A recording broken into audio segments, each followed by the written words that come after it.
Des dizaines de terroristes tués dans des opérations spécifiques et dans plusieurs régions syriennes.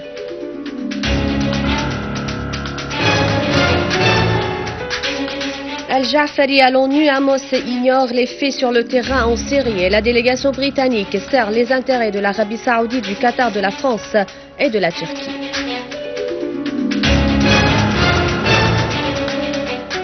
Al-Ja'fari, les sanctions économiques contre la Syrie ont attisé la crise et ont eu un impact très négatif sur la vie des Syriens.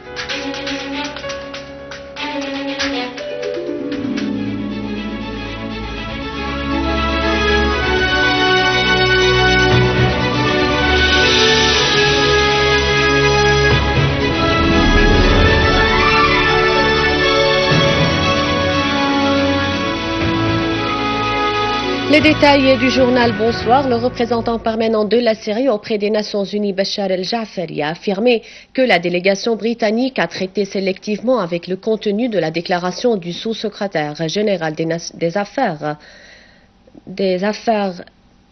humanitaires aux Nations Unies, Valérie Amos. Al-Ja'fari a ajouté que la délégation britannique pourrait demander une réunion du Conseil pour traiter avec les terroristes et les groupes armés en Syrie, mais elle a préféré de gérer les intérêts de l'Arabie Saoudite, du Qatar, de la France, de la Turquie et d'autres pays. À noter que l'Arabie Saoudite a fourni des produits chimiques aux terroristes et leur a demandé de les utiliser pour en accuser le gouvernement syrien. En réponse aux déclarations faites par Amos sur l'absence de la coopération du gouvernement syrien avec les Nations Unies pour la mise en œuvre du plan d'action humanitaire, Al-Ja'fari a déclaré que ces déclarations sont inexactes, soulignant que l'armée arabe syrienne encercle seulement les endroits où les terroristes utilisent les civils comme boucliers humains. ولكن نحاصر بعض هذه الأماكن لأنه فيها مقاتلين مسلحين إرهابيين يحاربون الحكومة ويتحدون سلطة الدولة. Lors d'une réunion d'un comité économique et financier des Nations Unies, Al-Ja'fari a affirmé que certains pays et entités, en particulier le soi-disant groupe des Amis de la Syrie, ont adopté des mesures unilatérales contre la Syrie, ce qui a augmenté.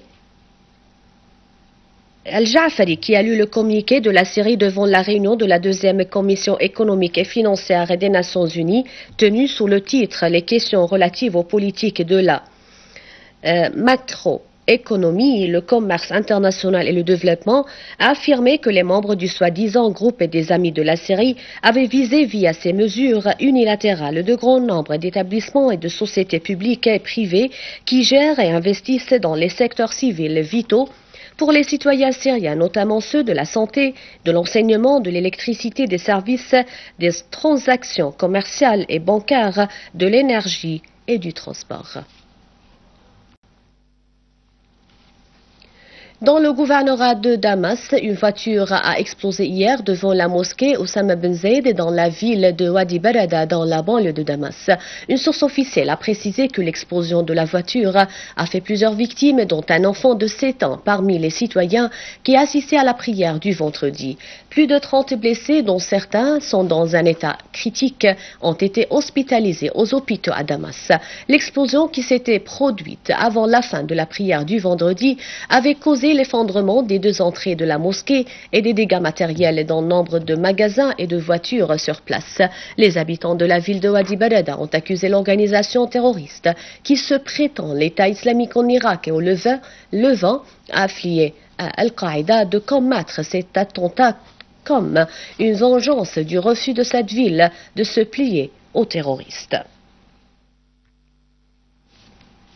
Des unités de l'armée arabe syrienne ont liquidé un grand nombre de terroristes dans la localité de Sadad et d'autres villages à Homs. Des unités de l'armée ont traqué les groupes terroristes armés qui s'étaient infiltrés dans la localité de Sadad et détruit leurs bateaux dotés d'armes et de munitions au lac de Kissine dans la région d'El Houlé. Des unités de l'armée ont par ailleurs détruit des regroupements et des repères des terroristes dans les localités de Koura, Al-Mahin, Al-Hafar, Starko et dans la région Al-Khaniq, Al-Rastan et Burj Al-Qa'.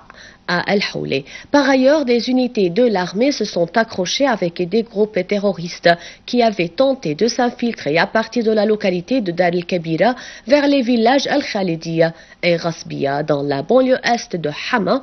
Une unité de l'armée a saisi un camion portant d'armes et de munitions appartenant au groupe terroriste dans le village Al-Archoune à As-Salemiye. Et à Daraa et ses alentours, des unités de l'armée ont progressé vers l'ancienne douane et encerclé nombre de bâtiments pour bloquer les renforts envoyés au groupe terroriste armé. Une autre unité de l'armée a progressé sur la place de Bousra dans la ville de Daraa vers le camp Al-Nazihin pour empêcher les groupes terroristes armés de s'infiltrer aux régions sûres. Et dans la banlieue ouest de Daraa, des unités de l'armée ont saisi des grandes quantités d'armes appartenant aux groupes terroristes, dont des missiles de fabrication israélienne utilisés par les groupes terroristes pour lancer des attaques contre des postes militaires de l'armée à Nawa, Al-Ajabiya, Al-Nasiriya dans la banlieue nord de l'Atakia. L'armée syrienne a détruit des entrepôts de munitions et des roquettes des terroristes et liquide un grand nombre de terroristes dont Imad Eddin Al-Jolani, un des chefs du Front Nasra, et Abu Ahmed Al-Iraqi, chef du soi-disant Dawlat al-Islam issu d'Al-Qaïda. Dans la ville de Deir ez-Zor, au nord-est du pays, les unités de l'armée arabe syrienne ont repoussé 2 attaques terroristes contre les quartiers Al-Rashidiya et Al-Houéqa. Des terroristes qui ont tenté de progresser vers la ville en attaquant les 2 points de contrôle de l'armée à Al-Rashidiya et Al-Houéqa ont été repoussés et ont subi de grandes pertes en hommes et en équipement.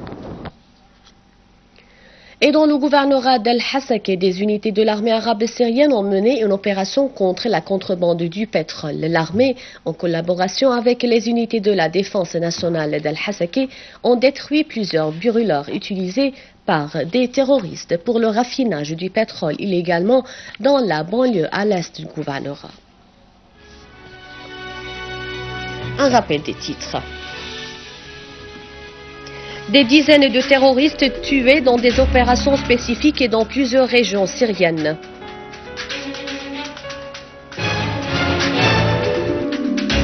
Al-Ja'fari à l'ONU, Amos ignore les faits sur le terrain en Syrie et la délégation britannique sert les intérêts de l'Arabie Saoudite, du Qatar, de la France et de la Turquie. Al-Ja'fari, les sanctions économiques contre la Syrie ont attisé la crise et ont eu un impact très négatif sur la vie des Syriens. Davantage d'informations sur le site internet syriaonline.sy. Merci de votre fidélité. Au revoir.